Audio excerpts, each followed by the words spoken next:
The Martian Death March.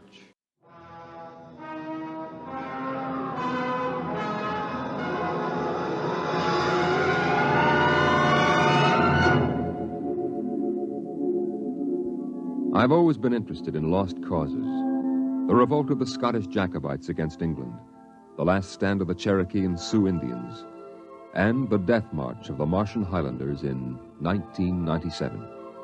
There's been a lot written about that march. The UN Commission report covers 4 volumes, but the whole story isn't down on paper yet. I know it because I was on that march from the beginning to the end. There's one part of the story that no one ever mentions. The Martian Death March of 97 was led by an Earthman.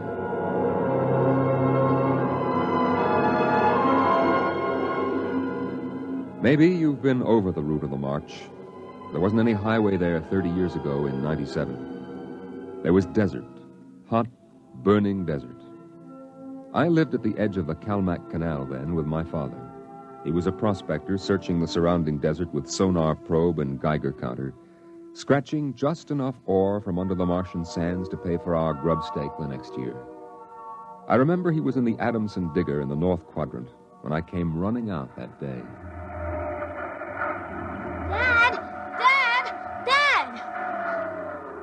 There's somebody coming, Dad, across the desert. You sure? I saw them. They're a couple of miles out. Well, how many cars? They're on foot. On foot across the desert? Honest, Dad. I saw them. Are you sure it wasn't a light reflection off the canal? No. It was dark against the sand. I don't like that. You run back and get the rifles out. I've got to pull the digger into the shed. Is there going to be fighting, Dad? I don't know. I got a whole year's ore piled out back in the bins, and I ain't going to lose it to no claim jumpers. You go back to the shack and break out those rifles and see they're loaded, you hear? And jump.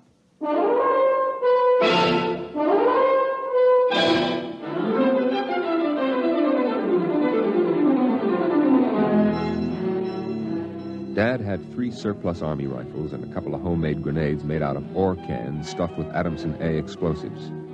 We crouched inside the shack, waiting. The shadow of the water tower in the doorway grew longer as the quick Martian dusk settled down over the desert. And there they come, Al. There's 2 of them. What's that on the first one's back? Why, I haven't seen one of those in 20 years. What is it? A one-man desert tank. They used to carry water that way before Adamson put out the air-still units. There's something funny about that second one. Look, he's all spindly, and his head's funny. He's funny, all right. Al, that's a Martian. I never saw one off the reservation before. Well, there hasn't been one, not in 10 years. I don't like this. Here they come into the dooryard. You remember what I told you. Line up the sights and just squeeze the trigger. Hello! Hello there! Now, Dad? Hello! Wait a minute.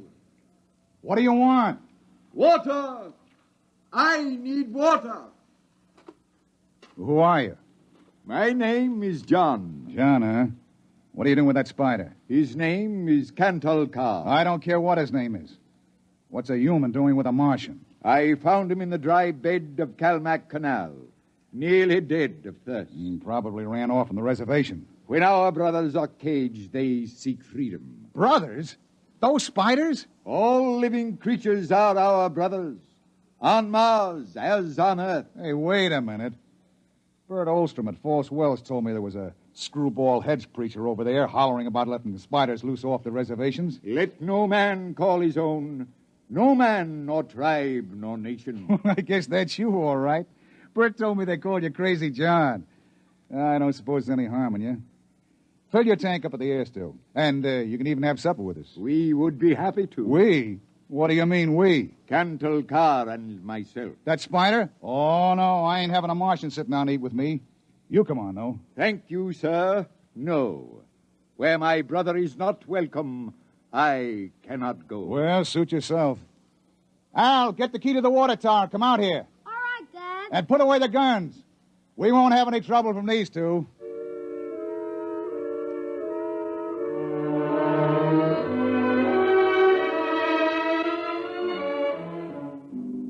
The old man filled his tank at the air-still tower, and the Martian went through the ash pile for half-burned fuel brick.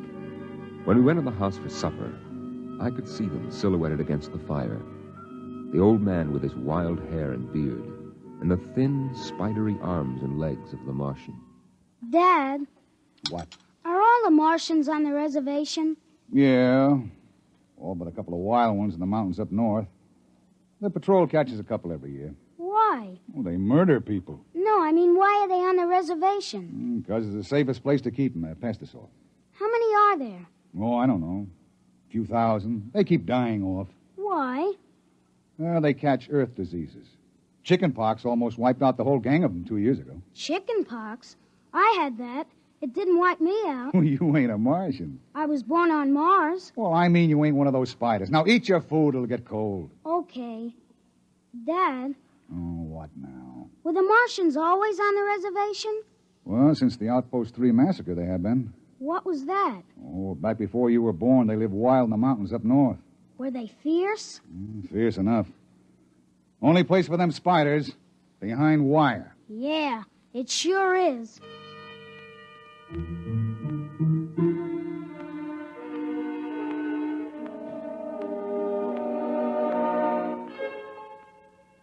Out in the dooryard, the campfire flickered at the base of the water tower.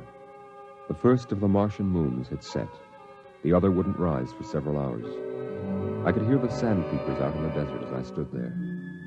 The old man and the Martian were sitting on the ground, huddled close to the fire. It gets cold fast on the desert when the sun goes down. Is that you, boy? You can come up to the fire if you like.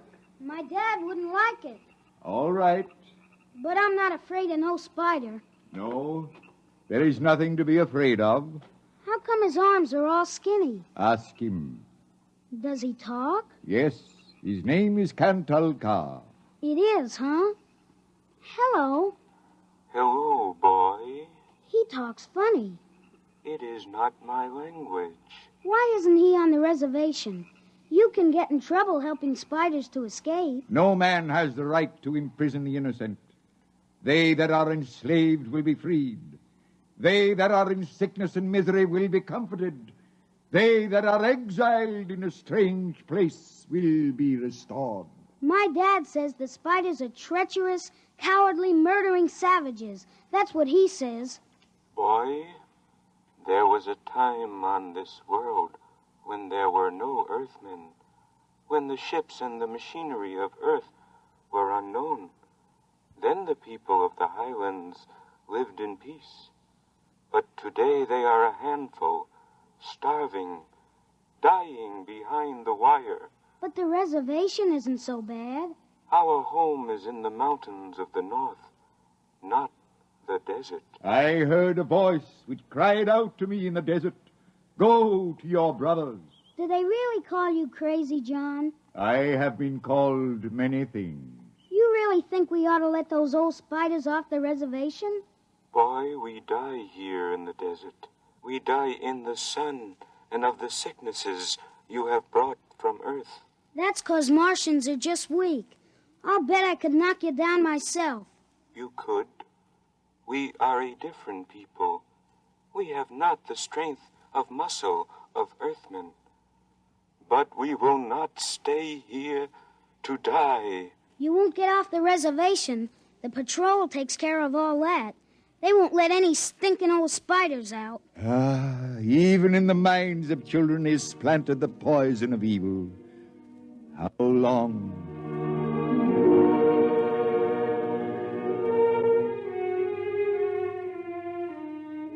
That night through the window, I could see the flicker of the old man's campfire.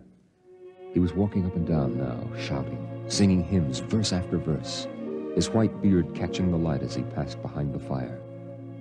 The Martian sat slumped over, his thin, spindly arms folded across the huge barrel chest that had developed over the centuries as the air of Mars thinned and escaped into space. In the morning, I looked out, and they were gone. Looking back now, we wonder how they did it. The high-voltage wire around the reservation carried a fatal charge.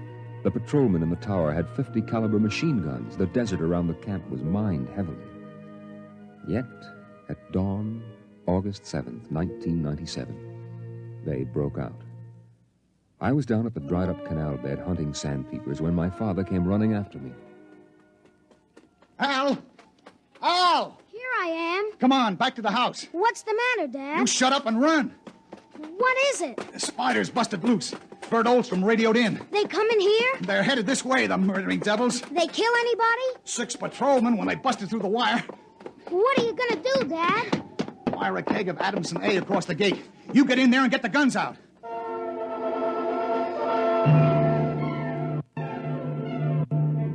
I got the rifles and shoved a full clip in each one. Then I slipped a primer fuse on the homemade grenades and lugged them out to the porch. Dad was running lead wires back to a detonator from a half keg of Adamson A he'd set across the gate. There. And that's it. Now give me one of those rifles. Will they be here soon? You can see the dust over the rise. Murdering spiders. What'll they do? I don't know. Now make sure you get a good sight, Al. Don't waste any bullets. There they are, Dad. There they come. Oh, wait a minute. Hold up now. I want to get a good shot. Let him get closer. Dad, that's Crazy John up in front. There. He's taller than the spiders. You can see his beard. You're right. Oh, that renegade rat. He probably helped him break out of the reservation. Listen, Al. If anything happens to me, you ride out back to the shed. You can hide out in the empty ore bins till they go away.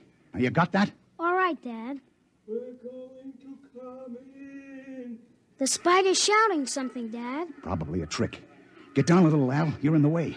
We're coming in. I got him clear now. Right in the head. Up a little now.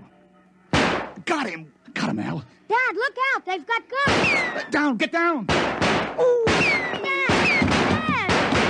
Get out, Al. Get out to the shed. Dad, you're hit. Go on.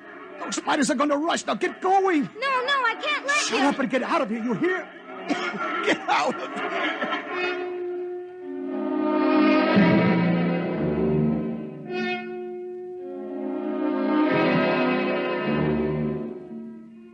I ran back through the house to the shed. Behind me, I could hear the Martians sweeping up to the dooryard. Then suddenly the ground shook, and I could feel the dull concussion waves hit my ears as the Adamson A exploded. I could hear the high, whispered screams of the Martians and the rattle of fragments on the metal roof of the shed. I dived into the empty ore bin and slammed the hatch almost shut. I sat there waiting. And then suddenly a shadow fell across the edge of light, and the hatch slid open on top of me.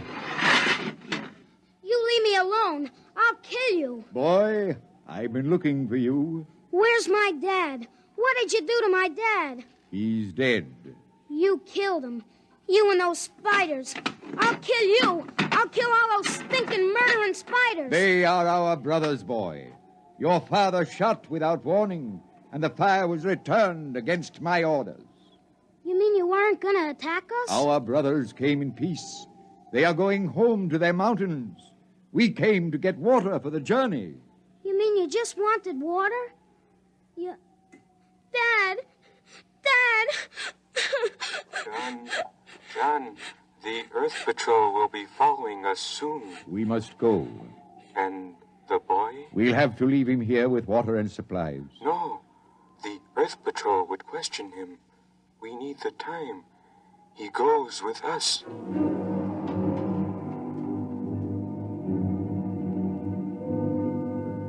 They tore the Adamson air still from the tower and mounted it on poles. They piled our supplies in the yard and loaded them on their backs. And then they started. I marched with the old man at the head, and the column stretched out behind us on the desert. I turned to look back at our house, but the sun was behind it, blinding red. The old man pulled me around as he marched, his eyes fixed on the horizon, where far to the north rose the cool mountains that were the ancient home of the Highlanders. 14 of the Martians died the first day. They dropped to the side of the column when they could go no farther, and died. But the march went on. On the 5th day, we swung wide to avoid a mining settlement, but not wide enough. The miners were in ambush behind a pile of rocks.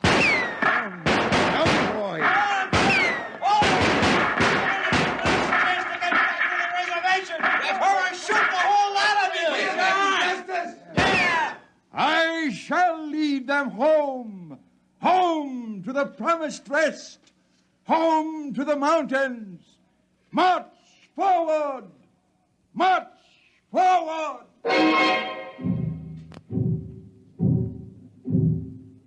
And the march went on.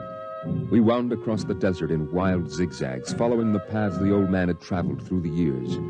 Only once a patrol plane hovered on the horizon and then shot away. The days went on, the weeks, and the Martians died. They died of exhaustion. They died of the diseases we had given. And they died of thirst. The Adamson still could produce 27 units of water an hour, no more.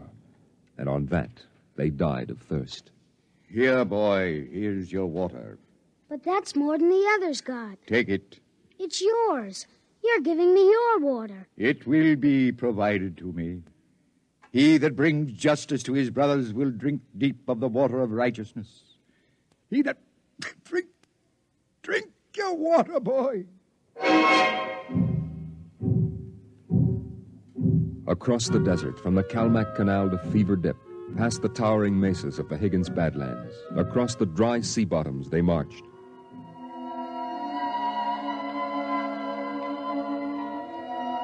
On the 54th day of the march, we halted at evening. The air was thinner, colder now. The rations had long since been exhausted. I lay down to sleep wrapped in the old man's coat. Early in the morning, before sunrise, I woke suddenly. The ground mist that had covered the desert the night before was lifting slowly, and I saw the old man standing by the burned-out fire, the vapor swirling around his legs in the cold light of the false dawn, edging his wild beard. Go back to sleep, boy. I can't. The end is near. I have led them through the wilderness, dry shod across the seas, and before us lie the mountains. You mean we're almost there? When the mist is taken from the eyes of man, the place of refuge can be seen. You mean the mountains? It's over. We're there. I have led them to their home, and I must go back to the desert. You mean alone? Even now, I hear a voice in the wind. Carry the message to the men of Earth. Bring to this new world the message of the old. All beings created in the universe are my brothers, and he that harms my brother harms me. Goodbye. Goodbye, boy. You'll be safe now. Goodbye, John. Goodbye.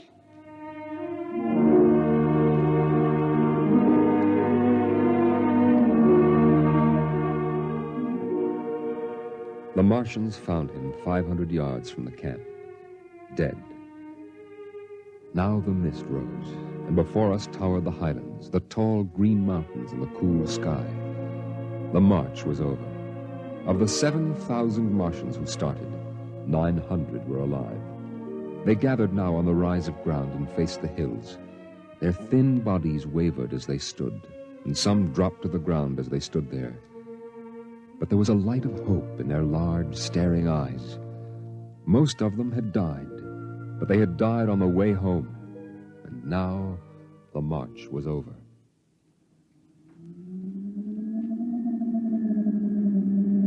Then the patrol planes were spotted on the horizon, and within 10 minutes they had landed. The Martians stood silently as the squads piled out and set up the 50 caliber machine guns and the petroleum gel flamethrower. All right, you spiders. Hands up and stay together. Gather in a bunch and don't try anything. Sergeant? Yes, sir. Shoot the first spider that moves. And shoot to kill. All right, where's that boy? There was a boy reported. Here I am. You all right, kid? They hurt you? No, I'm all right. John gave me his water ration. Oh, the leader, huh? Well, I've got a warrant for him. Where is he? There. He's dead. Huh? Oh. Well, just as well. I'd hate to be him in front of a settler's jury. What are you going to do to them? The spiders? See those transport planes coming in? We're going to ship them all back to the reservation where they belong. You can't. You can't do that. What are you talking about, kid? You can't take them back. They're home. John said they were home. You can't take them back. It isn't fair. I won't let you. I won't let you. I won't let you. Hey, let go of me. Sergeant! Yes, sir. Peel this crazy kid off me. All right now, kid, take it easy. I must be shot. Can't believe he's safe now. Yeah, I guess that's it. All right, you spiders, step it up. Move along to those transport planes. It's all over now. You're headed right back to the reservation.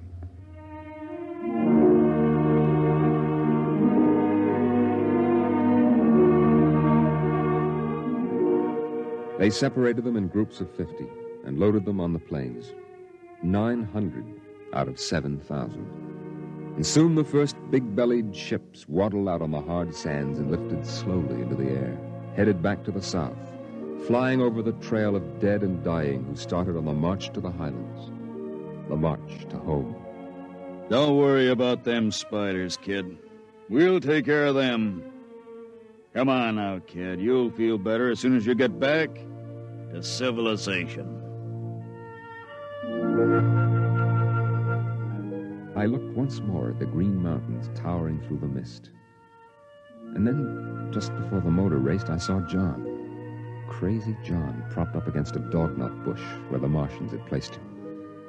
The wind from the south gave the wild hair and beard a rippling life. He faced the hills, the home and rest he had promised his brothers, as he led them through the wilderness of Mars.